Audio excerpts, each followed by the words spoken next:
ఎంత చక్కగా నటిస్తున్నారు రాణి గాయత్రీదేవి. మీరు రోజు రోజుకి గొప్ప నటి అయిపోతున్నారు. నమ్మకం లేకపోతే స్వయంగా సేట్ గోవింద్ గారిని అడగండి.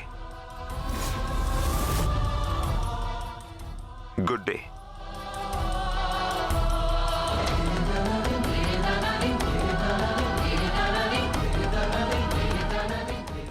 నాన్నగారా, మా పెళ్లికి ఒప్పందం చేశారా? ఏమిటా ఒప్పందం? అయినా నేను అడిగినప్పుడు ఇది వివాహం, ఒప్పందం కాదు. అంటే నాన్న తన చెట్టి తల్లికి అబద్ధం చెప్పారా?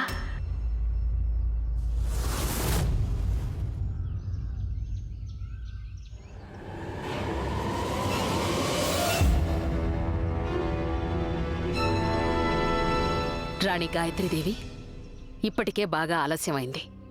అందరూ మీకోసం ఎదురు చూస్తున్నారు. వెళ్ళండి, వెళ్ళి త్వరగా తయారవ్వండి. రాణాగారు నేరుగా అక్కడికే వచ్చేస్తానన్నారు. రాణా గారు సంప్రదాయాలు బాగానే పాటిస్తారు. బంధాలు అనుబంధాలు మాటేంటి?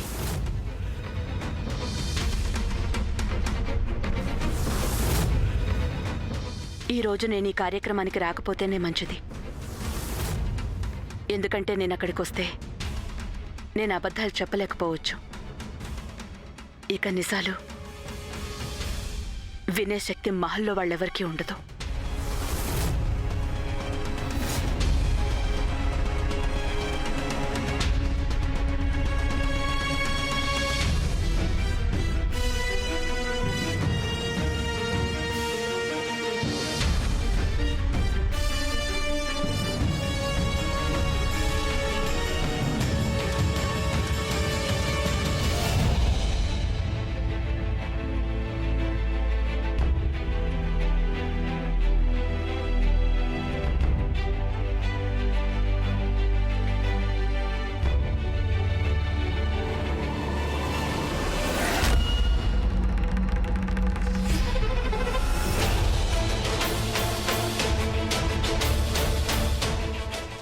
రాణి గాయత్రి నిజంగానే రావడం లేదా?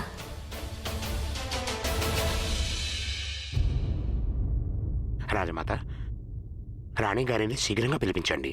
శుభముహూర్తం మించిపోతోంది.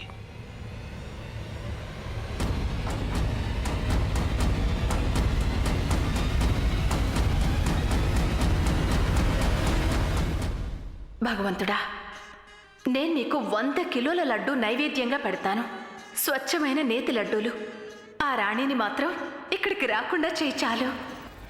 బయట వాళ్ల ముందు కోడలి తీరు చూస్తే తను వాళ్ల పుట్టింట్లో ఏం నేర్చుకుందో బాగా తెలుస్తుంది. అలాగే ఇంకోటి కూడా తెలుస్తుంది, వాళ్ల అత్తగారు ఆమెకి ఏం నేర్పిస్తున్నారు అని. అంటే మీ కోడలు ఈ కార్యక్రమానికి రాకుండా మన రాజకుటుంబానికున్న పరువుని మట్టిలో కలిపేస్తే దానికి బాధ్యత కూడా మీదే అవుతుంది.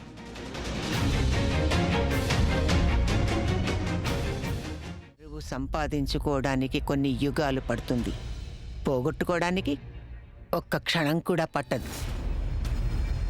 అలాంటిది ఒక్క క్షణంలో ఆ యువతి శతాబ్దాల నాటి మన పరువు మర్యాదలు మంటగలిపింది. ఈ విషయాన్ని మీరు భరించగలరేమో గాని ప్రియంవద, మా వల్ల కాదు. మేము ఈ మహలుకు పెదరాణి అమ్మగా ఆదేశిస్తున్నాం. ఆ అమ్మాయిని ఇప్పుడే, ఈ క్షణమే ఈ మహలు నుండి బయటికి పంపేయండి. తను మనకి రుజువు చేసేసింది రాణి కావడానికి ఆమె యోగ్యురాలు కాదు అని. అందుకే ఆమెకు ఆమీర్ కోర్టుకి రాణిని అనిపించుకునే హక్కుని లేకుండా చెయ్యాలి. ఇక ఈసారి మీరు మా నిర్ణయాన్ని మార్చాలని ప్రయత్నించకండి. బహుశా మీరు మర్చిపోయారేమో పెదరాణి అమ్మ. రాజమాత ఈ రాజమహల్కు యజమానురాలు. గుర్తుంచుకోండి, ఎలాంటి నిర్ణయమైనా కేవలం ఇంటి యజమానురాలే తీసుకుంటుంది. అంటే మేము.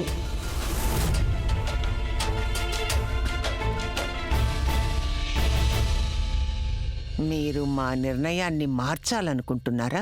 అలా ఏమీ లేదు. మేము కేవలం మీకు జ్ఞాపకం చేసేదేమిటంటే ఈ నిర్ణయం తీసుకునే హక్కు మీకు లేనే లేదు.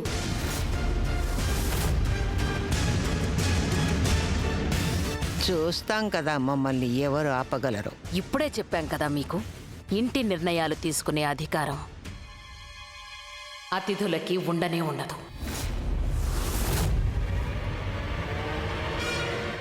అతిథులా? మా ఇంట్లోనే మేము అతిథులమైపోయామా? మీరు ఏదైతే మీ ఇల్లు అని అనుకుంటున్నారో అది మీ ఇల్లు కానే కాదు. ఎందుకంటే మీరు చంద్రవదన్ గారి తల్లి, మా భర్త పెదరాణా గారికి సవతి తల్లి పెదరాణి అమ్మ మీరు. ఆ విధంగా మీరు మాకు అత్తగారు కాదు, సవతి అత్తగారు మాత్రమే. ఏ ఇంట్లోనైనా ముఖ్యమైన నిర్ణయాలు సొంత వాళ్ళు తీసుకుంటారు, సవతి తల్లులు కాదు. ప్రియంవద,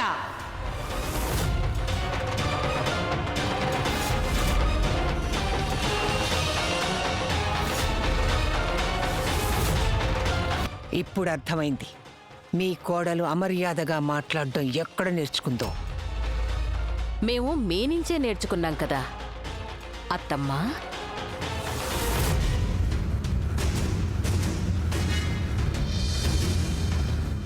మీ ఈ మాటలు మేము ఎప్పటికీ గుర్తుంచుకుంటాం. అయితే ఇంకొక మాట కూడా మీరు గుర్తుంచుకోండి. ఈ రాజ్యానికి రాజమాత ఈ ప్రియంవదే. మీరు రాణా గారికి నాన్నమ్మ. నాన్నమ్మలు కథలు చెప్తేనే బాగుంటుంది. కథను నడిపించే పని ఈ రాజమాత చేస్తారు. ఒకవేళ మీరు ఇలాగే మొండిగా ఉంటే గనక ఒకటి తెలుసుకోండి, అతిథులు ఎల్లకాలం ఉండిపోరు. ఏదో ఒకరోజు ఇంట్లో వాళ్ళు వారిని సగౌరవంగా బయటికి పంపించి వేస్తారు.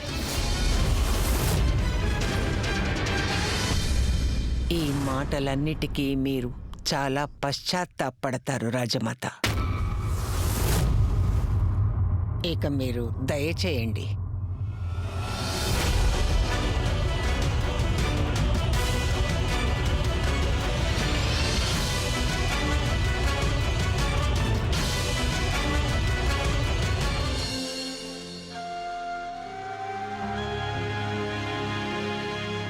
గాయత్రికి ఆవకాయ పచ్చడి అంటే ఎంతో ఇష్టం కదా. రేపే ఈ జాడీల్ని మహల్కి పంపించే ఏర్పాటు చేయండి, సరేనా?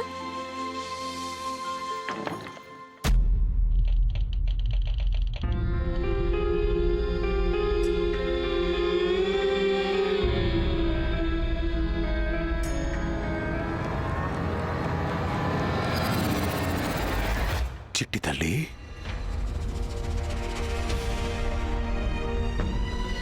గాయత్రి,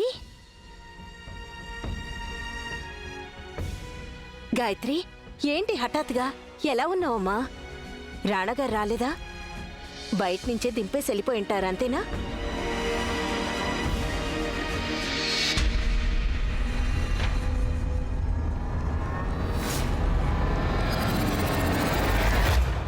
ఏంటమ్మా ఇలాంటి బట్టలు వేసుకున్నావేంటి నువ్వు?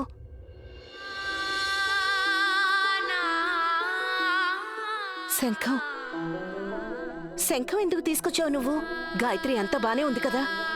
హా, అత్తవారింట్లో ఎవరితో అయినా గొడవ జరిగిందా? రాణగారు నువ్వు బానే ఉన్నారు కదా? గాయత్రి, గాయత్రి మాట్లాడవేంటి? గాయత్రి, మీకేమైనా తెలుసా? ఏమైంది అసలు? ఏమైందంటే ఇద్దరూ మాట్లాడరేంటండి?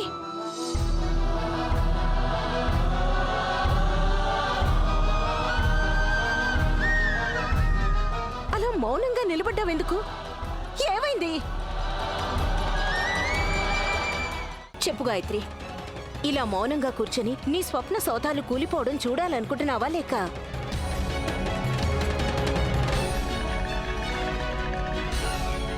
గాయత్రి, ఒకవేళ నువ్వు ఇప్పటికీ ఏమీ చేయలేకపోతే జీవితాంతం పశ్చాత్తాపడాల్సి ఉంటుంది. ఓ వ్యక్తిని నువ్వు అందరికన్నా ఎక్కువగా ప్రేమించావు, కానీ ఆ వ్యక్తి నిన్నందరికంటే ఎక్కువగా ఎలా ద్వేషించగలడు?